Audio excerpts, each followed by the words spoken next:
So I want to talk about another basic human need that we have in our lives. And that basic human need is to grow, to feel like we're developing, to feel like we're moving forward.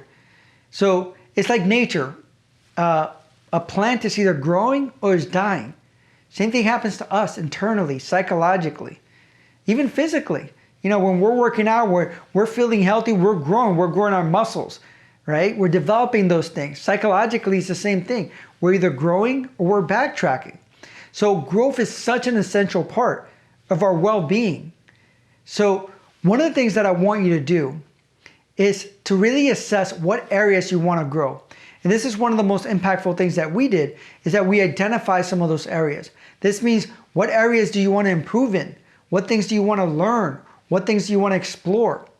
And it can be emotionally. It can be in your relationships. It can be spiritually. It can be some of the interests that you have, some of the hobbies, some of the career advancements, maybe some of the things that you want to learn for business purposes.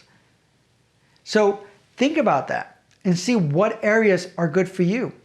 For example, I wanted to learn more about mindfulness and how our brain works as far as that, some of the research behind some of the meditations, the different types of meditations.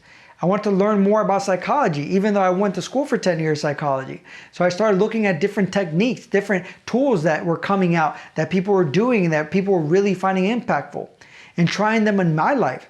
I was looking at our relationship, some of the things that I could do to improve in our relationship. How can I be more loving, more caring, show more support in my relationship? So I look at some of the hobbies and some of the interests. For example, I used to love to record and freestyle my music and write poetry. So I started doing some of those things. I started recording. I started learning more about editing. I started looking at our business. I started looking at, what if I wanted to take our business online? What would I have to learn? If I wanted to change, if I wanted more freedom, what are some of the things that I could do to create more freedom, both financially and freedom of time? And I looked at some of the interests. I always wanted to know more about what's happening as far as technology. So I took some time to learn about the new techs coming out and how that would disrupt some of the industries that I was in. Started to learn more about that.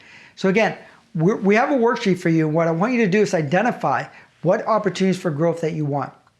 So what things that you want to, and write as many things as you want. And then assess, what are some of your priorities? Put a star next to them. And then we're going to look after this. What are some of the ways that you can actually go about that, so that you can write down, how am I going to actually go about learning this? But you first have to identify it, and the more concrete you can make it, the better it is going to be for you. Again, this is not something that you're just doing just to do. It's the reality that's part of our human need, growth. So are you going to decide that you're going to grow through this process? I hope so.